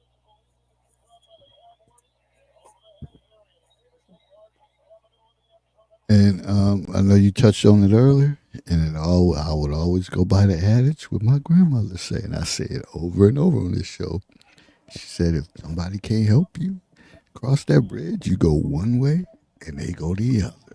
Yeah, and that's the bottom line. So a lot of times, you know, it, I'll put out scenarios, real life scenarios that happen to people, and you know, all of a sudden now people want to respond. Well, the man's supposed to do this. The man was supposed to do that. But what if that man needs help from his mate? And what if it comes into the form of financially? He hit a tough spot and you are able to help him. So that means you not gonna help him, but he's been carrying you all this time. And so that's what my grandmother said. If you can't help each other, you go one way, they go the other way. Makes perfect sense. I need you right now. You can't help me. She said, if you can't help me now, what's gonna happen the next time? You ain't gonna. Right. You probably not gonna be able to help me. And whatever the case is, so there's no point of being around people that can't help you. And they got it's all types of little stuff like about your cup being full or half empty or whatever the case is about people that you have in your life. And some of y'all, like you said, think this was forever. Oh, we've been friends since kindergarten. Okay. And have they brought value? Because after a while, you have to start thinking about value. What do individuals do for you? And it doesn't have to. And I'm not talking about monetary, but it have to be something that they give you. It may be that friend, like you know what, we can go out. They'll never be able to treat me or whatever the case is. But they make me laugh all the time. I have the best time with them, whether you buy everything, buy the drinks, or do whatever, but they make you laugh, and that's what you need. And so you have to find value in each individual that you that's a part of your life. If they give you nothing but misery, guess what? Unfortunately, y'all known each other for 30, 40 years. It may be time to let it go. Gotta Yeah. walk. Gotta walk to save you less stress. Remember, less stress is the best thing. So if they causing you stress or they always dumping on you and they give you nothing in return, they're a bad investment. Gotta let them go. Yeah. Uh, I it reminds me of when I eventually did enroll at Buff State, and even though I was academically dismissed, when I came back home, I didn't hang out with the same people I did when I was in high school because I had changed. I gained some knowledge, I gained some wisdom, and I looked at things a little differently. So I didn't hang out in the corner. Thankfully, you know, my transition was a little easier, coming back from college because I still had the part-time job, so I just picked up full-time hours. So I wasn't left, you know, wondering what I'm going to do, how I'm going to make money, this and that. Um, but I was pretty much by myself, but it really wasn't a problem because of the way I grew up. I was, kind of always on my own per se. Um, Put myself pretty much through high school. I mean, I stayed with my mother, but she didn't make me go to school. I got up, fed myself, dressed myself, everything that I needed to do, I did. I was an adult in a kid's situation. So when it came to, as Dave mentioned earlier about filling out the FAFSA, I was responsible for that. My mother had no idea what the hell a FAFSA was, let alone having been on the college campus. So she couldn't help me. I had older brothers who could have, but I was like, what, I got this. I asked a couple of people, and I got it done. Leaned on my college friends. That's it all. We'll walk you through this. And also, at the time, and I'd be remiss if I didn't mention this, I enrolled in the EOP summer program, which helped out a great deal. And the funny thing about that was when I was there with the kids who were really just coming in there, I was like, "Oh yeah, I know what this is. I know what this is. Oh yeah, I know what this is." And they're looking at me like they say, "How the hell do you know all this?" I said, "I've had the benefit of hanging out here for 2 semesters, where you guys are just coming here." They said, "How the hell did you do that?" I said, "I have a couple friends. Well, I have one friend who was actually going to school there." I said, "So I just bunked with him and his boy." I said, "I would clean the room. That was how I paid my way through." I remember those days so fondly, man. It was it was probably the coolest thing I've ever done. Which is why I'm a proponent now of, no matter who you are, no matter what your future is, that you go to college and you hang out on a college campus for 1 year, 1 year, 2 semesters, because you will be introduced to so much and you'll get to see things through a different prism. I'm not saying you have to take the classes. I'm just saying hang out because you get to see things differently. I remember there was this huge, and when I say huge, I mean huge issue with the rock group Smashing Pumpkins. For those of you who know the group is, I don't have to tell you, being brought to the college campus. Now, people were upset because the money was supposed to be spent on something that all the students would like to see. Of course, Smashing Pumpkins only caters to a certain crowd, so people were up in arms and they were just livid that this. I think it was like $20,000 was spent to bring the Smashing Pumpkins to Buff State. I'm like, okay, it's a concert as far as I'm concerned. Either you like them or you don't. Ah, we don't like this. So I end up running for what they called a USG, which is United Students Government, and this was the governing body for the campus in terms of how student activity fees were going to be spent. And I won. I was totally shocked, but I won. I learned so much about government and politics then. One of the reasons why, when my boy, you know, mentioned it to me about running for city council here, I was like, I don't know if I want to do that. Who is that? Who's the Facebook user?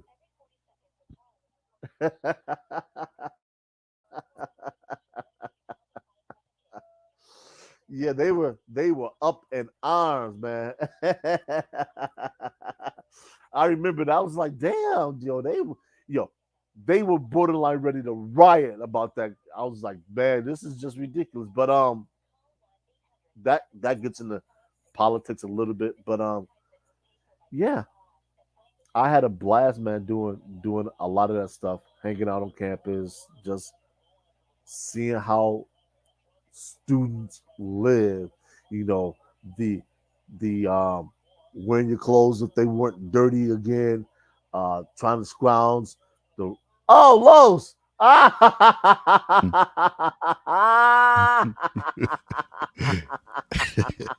I was just telling David about a tribute to the Black Woman Weekend, how we used to do the cooking, man. You don't believe us. And I said to you, Carlos, I said, what do you mean, eggs? Frick, he cook eggs. But man, yo, like I said, man, I'll say it again, man. It is the best experience that a person could have. Like I said, man, I just said that they damn near riot phase, man. The campus was a tinderbox, and it was and it wasn't like it was a black white issue per se. It was just like, yo, y'all can't be spending our money to bring a group here that we don't care for. So, but but man, hey, listen, those as the theme song from All in the Family goes. Those were the days. So, her, when you stayed there, when you came up there, so you was pretty much staying there like on a full time basis. What I would do is I would work during the week, and I would Uh, catch the bus up there, and I had my clothes. I'd shower in the okay. showers, yeah, and I had my money, so I'd go to the student union, buy food, and just literally, man, just hung out, play rec ball sometimes, or whatever the case was. And because everybody knew me on the fifth floor, if Chris or Jamel wasn't able to sign me in, they'd sign me in. It, it Yeah, was it was it was it's it was legit. cool. The college life, it was different back then. Whatever, you can have somebody come and they'll be there for weeks at a time, and nobody. I guess he asked, and then you stay at Porter Hall. Yeah, I stayed in Chris and Jamel's room. We were not supposed to take furniture out of the the whatever room it was. I can't recall what it was right now, but I would take one out there anyway. Put it at the foot of their bed, man, and crash the hell out. In the morning, took it, put it back. It was like it was never moved. So I'm telling you, man, it was fun. I had a blast, and like I said, go back home during the week, make my little coin, catch the bus up there, catch the bus back. That's how I learned so much about the campus and how to navigate the campus life, what to expect, how to conduct myself.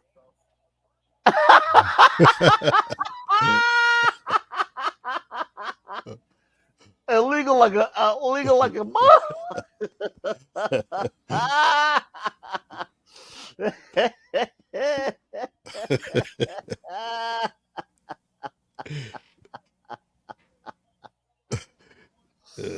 That's how I knew what dorm I was. Just like I said, with the EOP program that came in the summer the next year, I think it was '93. Um, they didn't know what dorm they wanted to stay. I was like, shit, I already know where I'm going. Just like that. I said, I said, the only thing I have over you guys is proximity.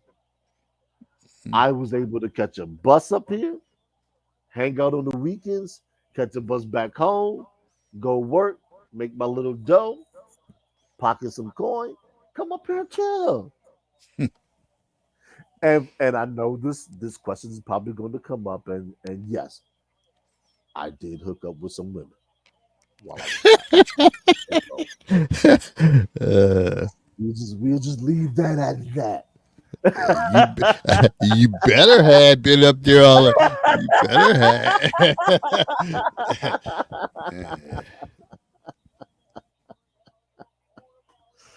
I think I got So some pictures of a few people too. So yeah.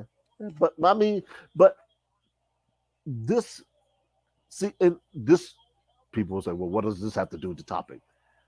Do you think your grandmother ever did something like that? No. Why? Opportunity didn't exist. Your grandmother will probably never tell you to go hang out somewhere where you only know one person. And literally, I only knew one person when I started going up there. At the end of that academic year, I knew about 3 dozen.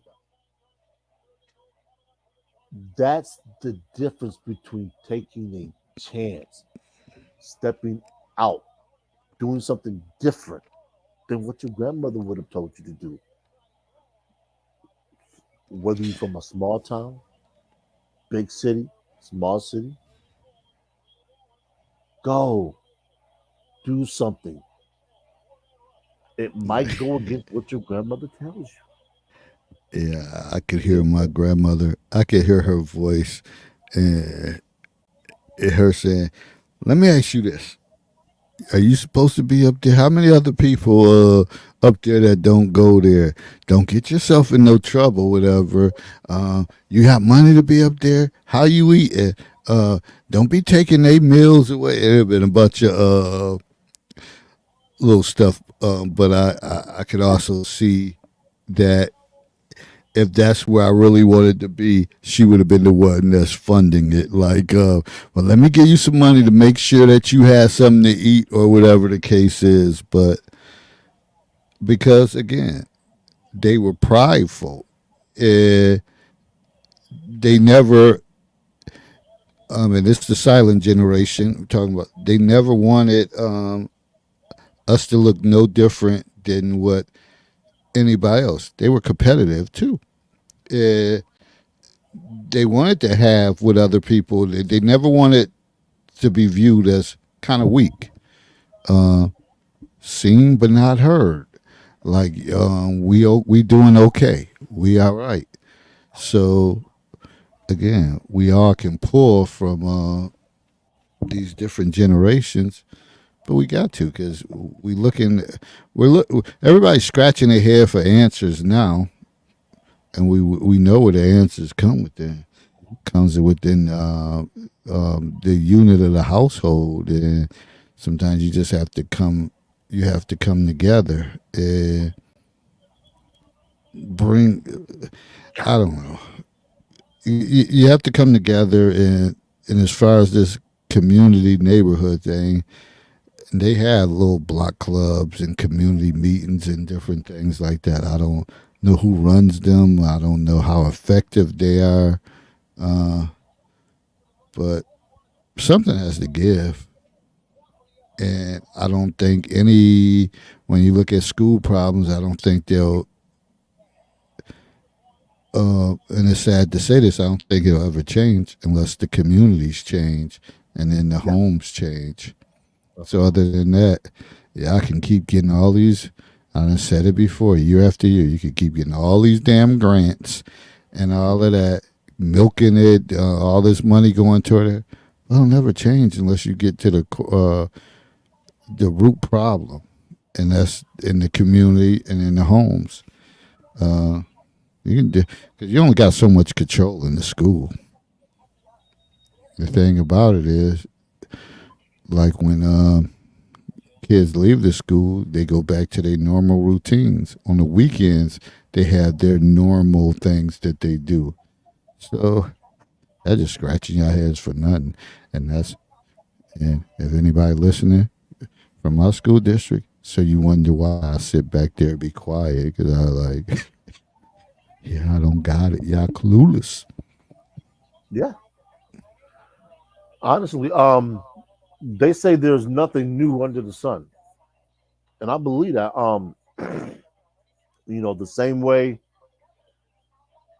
kids were taught then, it's pretty much the same way kids can be taught now. I had made a post, mentioned this earlier, about the difference in the years in my siblings, and somebody made a comment about Guitar Hero, and it was an excellent comment.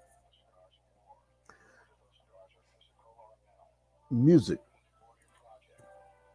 jazz, hip hop, whatever it is, that game, I think it's Guitar Hero. Just imagine how that could be utilized in a school today. You have the ability to teach three disciplines in one: gym, music, and music history. Take three or four of those and put them in a gym class or in a school. I guarantee you will see kids wanting to learn about music, musical history, and some of them will be the fittest you have ever seen. But these are unconventional ways that school districts would probably never think of in terms of how to educate a kid. Why? It's not something to think of. Why would we do that? Well, how would it work? And this and that. They'll present every opportunity to question you, to throw up a roadblock so they don't have to change. And we all know systems do not like to change. They like a state of stasis. Mm. They want to remain the same. So when you wonder why people and things are resistant to change, there you go. Yeah. So we just we already know like when we come up with these subjects, it's gonna spin the block and we're gonna come back to it. But I think more so than anything, wanted to put it out there, and for the people that tuned in, wanted you to think about the different generations and things that went on. And this conversation will probably be a part of every conversation if you think about, because it ties in everything. It's who you are. It's your existence that like where you came from, your culture, things that you were taught, your perspectives, your experiences. So it ties into every aspect. As far as in the counselor's corner, we like to talk about the relationships and stuff. We try to. I try to shake it up, especially these last couple months, trying to have try to have a theme for the week, but people still gravitate toward the relationship topics between, and it makes it seem like it's a gender war between men and women. Listen, that's not my fight. Whatever. Again, I love women, and I have no qualms with them or anything like that. Of course, we always have little issues and all that stuff, but for the most part, I just enjoy people learning each other, different perspectives and experiences.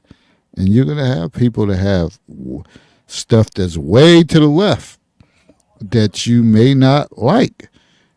And remember the whole thing we always talk about. Sometimes you got to be uncomfortable to grow, and that perspective, uh, you might only see that one or two people, but guarantee it's other people out there. They're just Mhm. bold enough to put it out there. It's a bunch of other people that feel that way.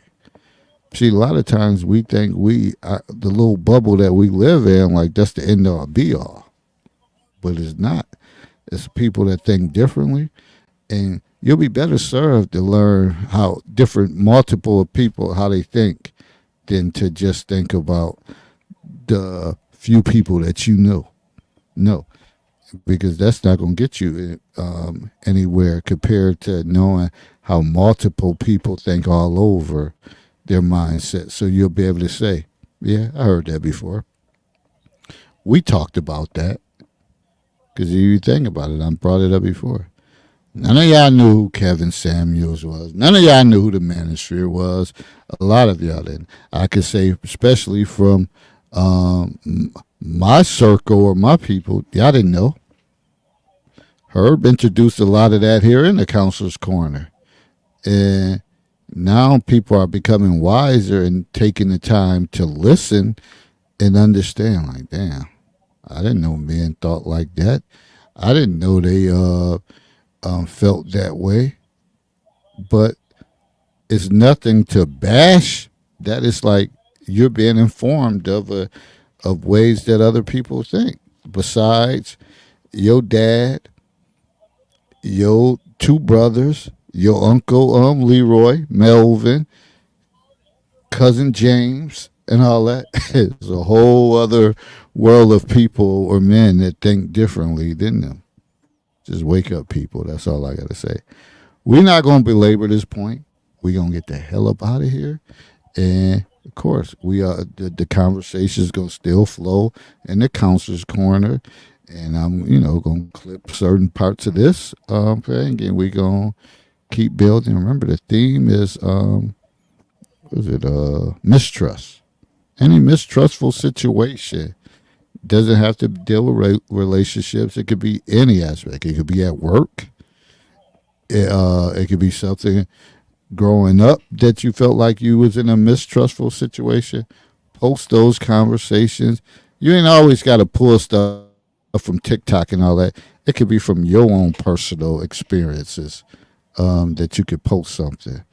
So keep going, posting the conversations. Herb, you got any closing comments for the folks? Yeah, man. Let me drop this gem on people. It's been said, let always die with old generations. And to an extent, I agree. America is a profitable enough country to where our veterans shouldn't have to be homeless. When congressional representative wealth exceeds that of many working class families. Just so people know that congressional members earn $174,000 per year. That's taxpayer money. That doesn't count per diem, medical coverage, or anything else. Keep that in mind. Wealth disparities, income equality, all foster resentment. Now, I'm not suggesting we bring back President Hoover's administration. That would be a little bit drastic. Yet I am saying let's address this together. That's just one of many things that should go away. Families first, discipline, decorum, truth, education, good, solid, effective education. I'm not talking about this stuff where they just teaching rudimentary stuff. We need to teach finances, how to handle money, and things of that nature. How to deal with emotional situations, things we talk about in the counselor's corner. All those things need to be incorporated so these kids are properly taught how to handle situations that our grandparents and great grandparents didn't have to deal with. Um, Discipline comes in many forms: adult, children, and especially our government. Personal discipline also. They need to return and in earnest. And as always, growth and understanding occurs in the gray area. Godspeed. See you next time. All right, thank you, thank you. And for me, and I said it throughout the night, and I said it before this. It's about balance. It's about knowing who was in these generations, uh, whether it was the greatest generation, and again, for me, that would be my great grandmother. The silent generation, that would be my grandmother. Baby boomers, that would be my mother. Generation X, that would be myself. The millennials, that would be children of ours. Generation Z's still could be children of ours, but you know, pretty much that would mean that you had a child when you were a little older. You were pumping out kids, and then they have such thing, Generation Alpha. That was people born in like 2010 and above. So there's good with all these generations. Take them and put it together. Craft with what you stand for, and roll on. There's no particular generation that say this is it. Like it's a cookie cutter thing. Like this is it. This is the approach. This is how I want to stand by. No, because we have to use the younger generation for us the technology piece, Right. especially when you get older. You can't be granny and the baby boomers and want to have the latest phone, but don't know how to set nothing up without probably talking to your grandchild or whatever the case is. And you can't even be one that probably even know how to transfer money, cash app, things of that. Some people going to the ATM. It's things like that older people like, I don't know nothing about that. Without having someone younger say, I got you, Granny. I'll take care of it. I'll take you here. Don't worry about it. When I get off work or school, I'll come and get you situated. We need each other. The bottom line, we need each other. And until we all figure that out and say, damn, we all got skills. It's like, again, the word interdependence. We all have to depend on each other. Until we figure that out and get that together, we will stay divided. So keep that in mind. We all need each other for something. For all you idiots who say, I don't need nobody, then you might as well get in your little cocoon or whatever the case is and probably rot away. But for me, we need individuals. We all need each other. So with that said, good night. Everybody be well. Continue to prosper and drop your posts and keep the dialogue going in the Counselor's Corner. And we'll see you next time. If you have any topics, hit us up and we'll implement that and we'll just keep moving forward. All right, good people. We out. See you next time. Peace.